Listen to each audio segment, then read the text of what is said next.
Joseph Vijay அப்படின்னு சொன்னா எவனுக்கோ வலிக்குதான். ஏன் வலிக்குது? ஜோசப் விஜய்ன்றதானே முதல்வர் விஜய் அவர்களோட உண்மையான பேரு. உண்மையான பேரை தானே அவர் வச்சிருக்கிறாரு. ஏதாவது பொய்யான பேரை மக்களை ஏமாத்துறதுக்கு வச்சிருக்கிறாரா? சும்மா எதாட்டாலும் குத்தம் சொல்ல வேண்டியது. பேசினா தப்பு, பேசலனா தப்பு, மூச்சு விடலனா தப்பு, மூச்சு விட்டா தப்பு. பைத்தியங்களாடா நீங்க? யார் யாரெல்லாம் இந்த மாதிரிலாம் சும்மா வளரிட்டு இருக்கீங்களோ உங்கள்கிட்ட எல்லாம் கேட்குறேன். நல்லா நேர்மையாக தான் அரசியல் பண்ணிட்டு இருக்கிறார் விஜய் அவர்கள். நல்லா நேர்மையாக தான் அரசியல் பண்ணிட்டு இருக்கிறார். விஜய் அண்ணாவோட ஆட்சி எப்படி இருக்கணும் தெரியுமா? எந்த பெண்ணையாவது பத்தி தப்பா பேசுனா, எந்த பெண்ணையாவது கொச்சப்படுத்தினா பாரபட்ச பார்க்காம தூக்கி உள்ள போடுங்க.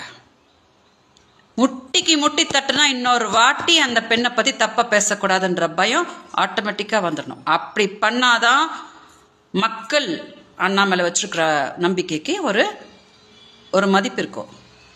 ஓகேயா? எங்க இருந்தாலும் என்னோட அன்பு உங்க எல்லாரும் கூட இருக்கும். தமிழ்நாடை நான் பார்த்துட்டு தான் இருக்கேன். தாவைக்கல் இருக்கக்கூடிய எல்லா சொந்தங்களுக்கும் என்னோட வணக்கத்தை தெரிவிச்சுக்கிறேன். உங்க எல்லாரோட அன்பும் உங்க எல்லாரோட ஆதரவும் எப்பவுமே என் கூட இருக்கணும்னு கேட்டுக்கிறேன்.